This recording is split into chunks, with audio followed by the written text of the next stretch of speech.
The morning after Christmas in 1996, the twinkling lights from the Christmas tree were still sparkling when the Ramsey family awoke to an empty house and a chilling ransom note. 6-year-old JonBenét Ramsey was missing, and what should have been a cheerful holiday morning turned into every parent's worst nightmare. Hours later, the search ended in horror when her body was found in the basement of their home.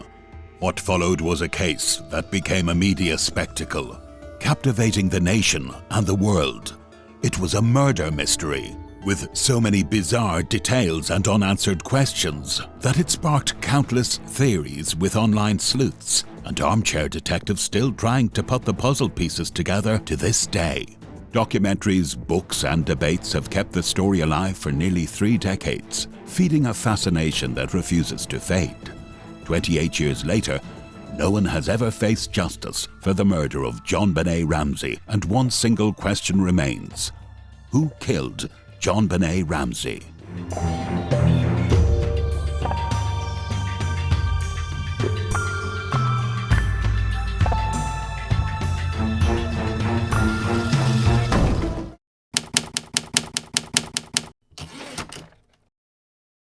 Before the horrific crime that made JonBenét a household name, the Ramsey family seemed to be the perfect image of the American dream.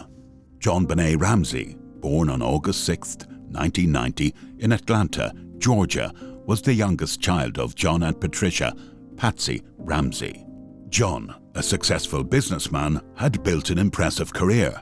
A graduate of Michigan State University with degrees in electrical engineering and business administration, he rose to become the president and CEO of Access Graphics, a prominent computer services company that would later merge with Lockheed Martin. By 1996, the same year tragedy struck, the company reported nearly $1 billion in revenue, and John's net worth was estimated at $6.4 million. Patsy, a former beauty queen, graduated from West Virginia University with a degree in journalism and won the title of Miss West Virginia in 1977. After marrying John, the couple settled into a life of privilege, raising their 2 children, Burke, born in 1987, and JonBenét, born 3 years later.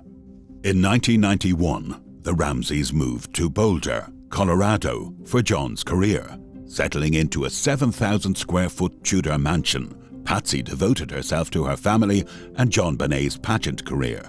Inspired by her mother's pageant history, JonBenét was thrust into the glittering world of tiaras and trophies. With her golden blonde hair, bright blue eyes, and natural charisma, JonBenét quickly became a star, winning multiple titles by the age of 6. But beneath the sequins and crowns, JonBenét was a spirited child who loved gymnastics, hiking, skating, and playing outdoors. A self-proclaimed tomboy, she delighted in climbing trees and getting dirty, often joining her brother Burke in their backyard adventures.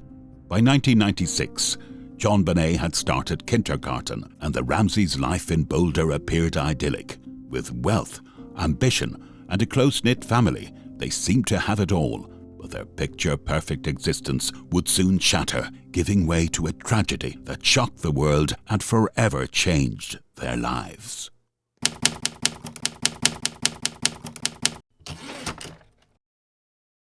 The Ramsey home was alive with holiday cheer on December 23, 1996, as Patsy Ramsey hosted their annual Christmas party. Lavishly decorated with twinkling lights and multiple Christmas trees, the house welcomed friends and their children. 6-year-old JonBenét greeted guests, even helping collect coats. The evening's highlight came with the arrival of a man dressed as Santa Claus, enchanting the children. Among the festivities, there was one peculiar incident. Boulder police received a silent 911 call from the Ramsey home. When officers arrived, they found the party in full swing. Family friend Susan Stein dismissed the call as a mistake, and the police left without investigating further. At the time, no one thought anything. The next day, the Ramseys continued their holiday traditions, admiring Christmas lights around the neighborhood and exchanging gifts on Christmas morning. JonBenét received a bicycle from her father, and the family enjoyed breakfast together before heading to a friend's home for dinner. That evening, they made their final stop at the Steins' residence to drop off gifts. JonBenét, asleep in the car, was carried to bed by her father once they returned home. Patsy replaced her pants with long johns before tucking her in for the night. It would be the last time JonBenét was seen alive. In the early hours of December 26, 1996, John and Patsy Ramsey awoke to prepare for a family trip, only to find JonBenét missing from her bed. At the base of the spiral staircase, Patsy allegedly discovered a ransom note demanding $118,000 for their daughter's return. Ignoring the note's warning not to call the police, Patsy frantically dialed 911 at 5:52 a.m.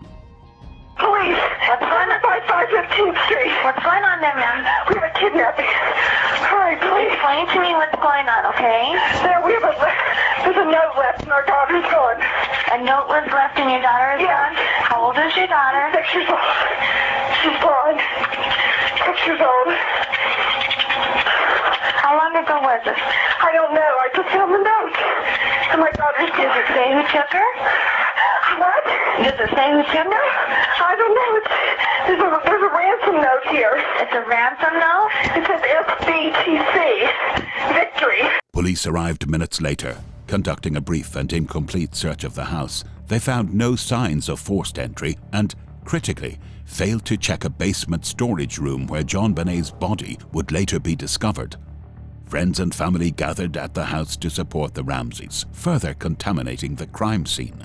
By mid-morning, Detective Linda Arndt arrived to oversee the situation, but no call from the supposed kidnappers ever came. Hours later, John Ramsey and family friend Fleet White conducted their own search of the house at Arndt's suggestion. Their search led them to the basement, where Fleet's panicked cries were heard from upstairs. Moments later, John Ramsey emerged, cradling the lifeless body of his 6-year-old daughter, JonBenét, in his arms. JonBenét was found with duct tape over her mouth, a cord around her neck, and her body partially wrapped in a blanket. Despite the detective's earlier instructions, John removed the tape and attempted to untie the cord. Patsy Ramsey's anguished cries filled the home as John, visibly distraught, placed another blanket over JonBenét, compromising the crime scene further. Detective Arndt, the only officer present at the time, struggled to maintain control over the chaotic scene until backup arrived nearly 20 minutes later. Her decision to allow John and Fleet to search the house and the handling of JonBenét's body would later draw scrutiny, though she explained it was a response to the overwhelming circumstances. The following day, an autopsy conducted by Dr. John Mayer revealed the cause of death: blunt force trauma to the head and strangulation with a makeshift garrote. DNA evidence, including traces of unidentified male DNA on JonBenét's clothing, would later emerge. Even with an array of variables and potential evidence, questions about the handling of evidence and the lingering mystery of what truly happened that night would continue to haunt the case for decades.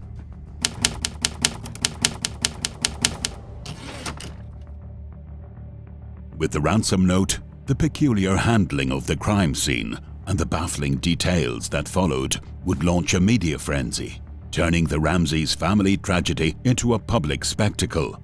The murder of JonBenét Ramsey sent shockwaves through Boulder, Colorado, shattering the quiet community and capturing national attention.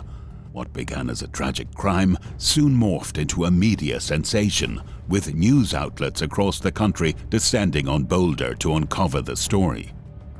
Images of JonBenét in pageant attire, sparkling dresses, polished makeup dominated the headlines and magazine covers, fueling a public fascination with the case. The combination of her young age, her upper-class background, and the brutality of the crime created an air of mystery that captivated millions. As the investigation unfolded under media scrutiny, public sympathy for the Ramsey family gave way to speculation and suspicion.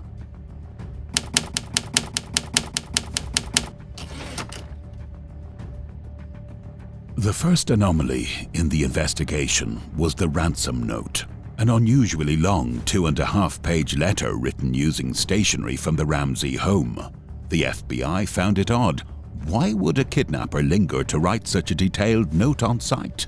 Investigators also found a practice note and confirmed the supplies were returned neatly to Patsy's desk, implying the author had ample time and familiarity with the home. The ransom amount further deepened suspicions. It closely mirrored John Ramsey's Christmas bonus, hinting at insider knowledge or an attempt to mislead the investigators. The note's language raised even more questions, with basic misspellings and phrases that echoed dialogue from popular movies like Ransom and Dirty Harry. Handwriting analysis revealed no match to John, but showed similarities to Patsy's, and while experts ultimately ruled her out as the author, many still believe that she wrote the note. Another puzzling clue was JonBenét's last meal: pineapple. This would later tie into the widely believed theory that JonBenét's brother, Burke, was somehow involved in her death. It was found in her digestive system, yet the Ramseys claimed she had gone straight to bed after returning from a party. A bowl of pineapple with Patsy and Burke's fingerprints was discovered on the kitchen table, complicating the timeline. The murder weapon, a garrote crafted from part of a broken paintbrush, also led investigators back to Patsy. The paintbrush came from her supplies, and fibers from her jacket were found nearby. Despite the intricate craftsmanship, the missing half of the brush was never recovered. This raised the possibility that the garrote, much like the ransom note, was part of a staged scene to misdirect attention.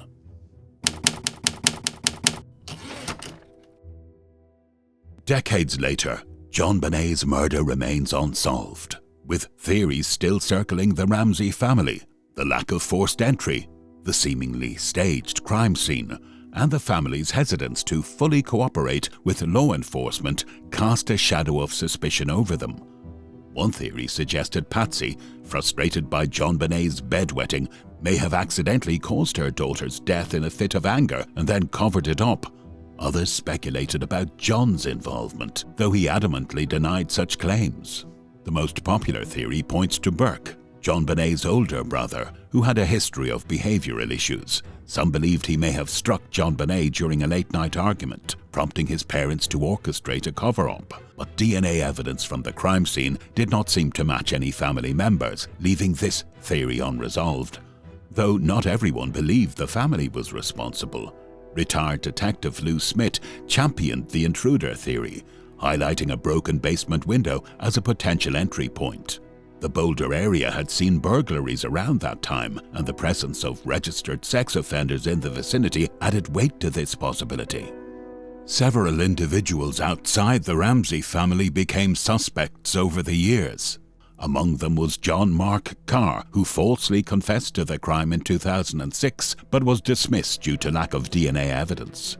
Others, like Bill McReynolds, a man who had played Santa at the Ramsey Christmas party, and convicted pedophile Gary Oliver, were investigated but ultimately cleared. Despite years of investigation, the case remains an unsettling mystery. From the peculiar ransom note to the unresolved evidence, every clue seems to point in conflicting directions, leaving a tragic and haunting legacy behind.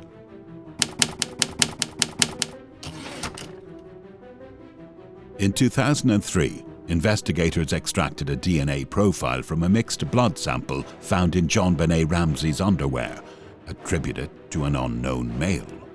This led to the exoneration of suspects, including the Ramsey family.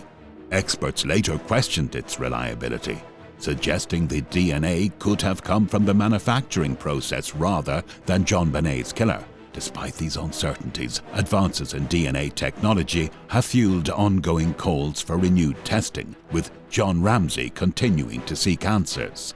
In 2006, the Ramsey family faced another tragedy when Patsy Ramsey died of ovarian cancer. As recently as December 2024, Netflix released Cold Case: Who Killed JonBenét Ramsey?, a 3-part documentary revisiting the murder. The series focuses on Detective Lou Smith's intruder theory, emphasizing evidence like the basement window and unidentified male DNA. but critics argue it exhibits bias, dismissing key counterpoints such as undisturbed spiderwebs, inconclusive DNA testing, and inconsistencies in the Ramsey family's timeline. While the documentary portrays the Ramseys as victims of public scrutiny and investigative flaws, it downplays evidence suggesting possible involvement by someone inside the home, raising concerns about selective storytelling. The JonBenét Ramsey case has remained one of the most sensationalized child murders in history, with theories ranging from reasonable to bizarre. Despite ongoing investigations, media coverage, and the public's obsession with the case, the mystery continues, leaving more questions than answers. Nearly 3 decades later, the search for justice continues, but closure still seems as distant as ever. But closure still seems as distant as ever. But closure still seems as distant as ever.